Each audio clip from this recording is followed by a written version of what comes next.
I think about how much I love my children. And today when I was coming down the road, Colson let me drive his truck, and he said not because it needed gas in it, and I was just kidding him about it, but I was driving down the road in Colson's truck, and him and his sister went on over to Tazewell. We were going to eat a sandwich, eat something for lunch, and so I got in his truck. When I'm driving his truck, first thing I had to do was turn down that music. My Lord, head shaking, banging, stuff going on every which way. That'd like to kill me to start with. And so I got to turn down that, and I'm trying to get everything in. I get to going up the hill, and first thing I'm driving his truck, and my truck's a 6-cylinder, and his that V8, and I'm spinning the tires around every curve, but I'm getting used to it. And then I look over and see the gas gauge, and it's over there at empty.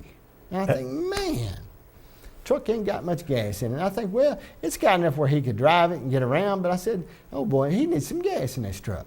Yeah. Now, he didn't ask me. No. But it was in my heart to look to do something for him.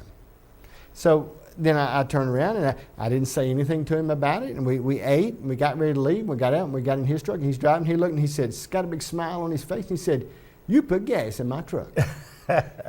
And I said, yeah, it needed some. And I said, it needed some gas. Well, he didn't ask me, but it was in my power to put some in his truck. And I loved him, and he didn't have to ask me, but he was in my heart, and I began to look for something to do for him. But see, you understand what I'm getting at is that when you begin to get into God's heart, and you begin to get God on your side, that something past the things that we have to ask Him for and even believe Him for and shove and try to get a hold of, or God will begin to look for you and want to do things for you that you ain't even asked Him about. Now, if you'll grab this tonight and you understand what I'm saying, I'm telling you something that God will search the world over to do something just for you.